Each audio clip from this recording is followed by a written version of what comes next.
بسم اللہ الرحمن الرحیم۔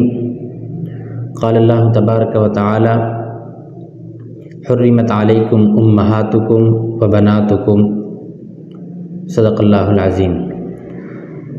محترم سامعین و ناظرین، آج ہم آپ کے سامنے یہ عنوان لے کر گفتگو کر رہے ہیں کہ اللہ کے دین کے اندر کن عورتوں سے نکاح کرنا حلال ہے اور کون سی وہ عورتیں ہیں جن سے نکاح کرنا حرام ہے، وہاں نکاح نہیں ہو سکتا۔ تو چلتے ہیں قرآن عظیم کی طرف۔ اللہ رب العالمین پاک کلام کے اندر مسلمانوں کو حکم دے رہا ہے۔ فرمایا، سورہ نساء ہے، فرمایا وَلَا تَنْكِحُوا مَا نَكَحَ آبَاؤُكُمْ، اے مسلمانوں ان عورتوں سے جن سے تمہارے آباء و اجداد نے نکاح کیا ہے ان سے نکاح نہ کرنا۔ وہ عورتیں تمہارے اوپر حرام کر دی گئی ہیں، ان سے آپ کا نکاح نہیں ہو سکتا۔ ہاں، جو پیچھے گزر چکا وہ گزر چکا، اس کے لیے اللہ رب العالمین کی طرف سے معافی کا اعلان ہے، لیکن جب سے اسلام آیا اس کے بعد سے ان عورتوں سے نکاح نہیں ہو سکتا، یہ حرام ہے۔ اور ساتھ میں یہ بھی فرمایا اِنَّهُ كَانَ فَاحِشَةً وَمَقْتًا وَسَاءَ سَبِيلًا، کہ یہ بے حیائی کا کام ہے اور اللہ کے غضب کو دعوت دینے والی بات ہے، اس لیے ایسا کام نہیں کرنا۔ اور آگے فرمایا کون سی عورتیں ہیں جو تم پر حرام کی گئی ہیں، ان سے نکاح نہیں ہو سکتا۔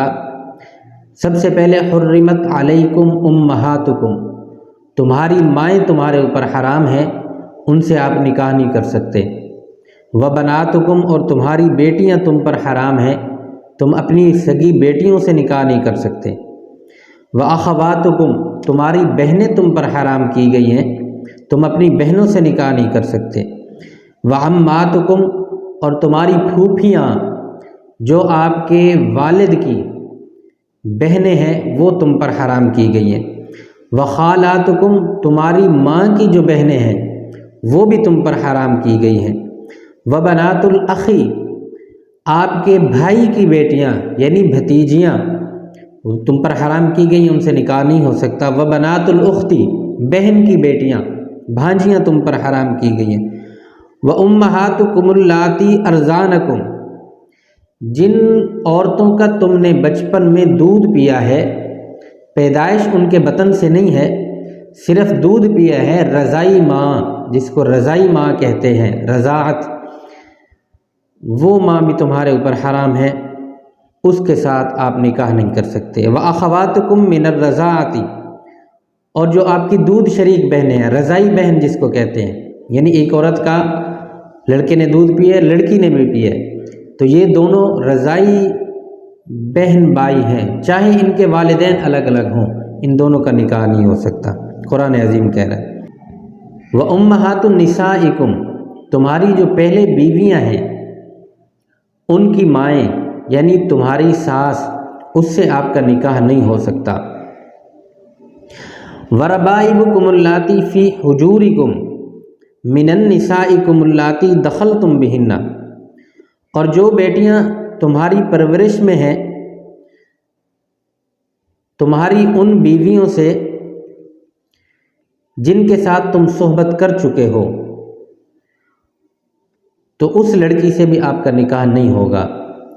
لیکن اگر ایک لڑکی تمہاری پرورش میں ہے، تمہاری اولاد نہیں ہے، اس بچی کی ماں اگر تمہارے نکاح میں آ گئی اور تم نے صحبت اس سے کر لی، پھر وہ بچی جو تمہاری پرورش میں تھی اس کے ساتھ نکاح نہیں ہو سکتا۔ لیکن بچی پرورش میں ہے، اس کی ماں سے نکاح نہیں ہوا، تو وہ بچی آپ کے لیے حلال ہے۔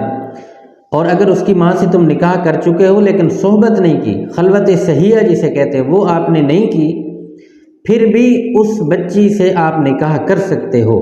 لیکن اگر خلوت صحیحہ ہو گئی ہے، آپ نے اس عورت سے نکاح کے بعد صحبت کر لی ہے، پھر یہ بچی آپ کے لیے حلال نہیں ہے، آپ اس سے نکاح نہیں کر سکتے۔ وَحَلَائِلُ أَبْنَائِكُمُ الَّذِينَ مِنْ أَصْلَابِكُمْ، اور تمہارے جو لے پالک بیٹے ہیں ان کی بیویاں آپ کے لیے حلال کی گئی ہیں۔ اور آخر میں فرمایا، آخری قید، وَأَن تَجْمَعُوا بَيْنَ الْأُخْتَيْنِ، تمہارے لیے حرام ہے یہ کہ تم دونوں سگی بہنوں کو ایک نکاح میں جمع کرو۔ یعنی ایک شخص، قرآن مجید کا حکم ہے نا، فَانكِحُوا مَا طَابَ لَكُم مِّنَ النِّسَاءِ مَثْنَىٰ وَثُلَاثَ وَرُبَاعَ، 2 3 4 تک نکاح کر سکتا ہے ایک وقت میں۔ تو اگر 2 بہنیں ہیں سگی، دونوں کو ایک بندے کے نکاح میں جمع نہیں کیا جا سکتا، وہ مختلف عورتیں ایک نکاح میں جمع ہو سکتی ہیں۔ ہاں اگر ایک بہن چلی جائے کسی بھی عذر کی وجہ سے، پھر اس کی دوسری بہن اس کے نکاح میں آ سکتی ہے۔ لیکن جو گزشتہ حالات ہیں، اللہ رب العالمین کہہ رہا ہے الا ما قد سلف، جو گزر چکا سو گزر چکا۔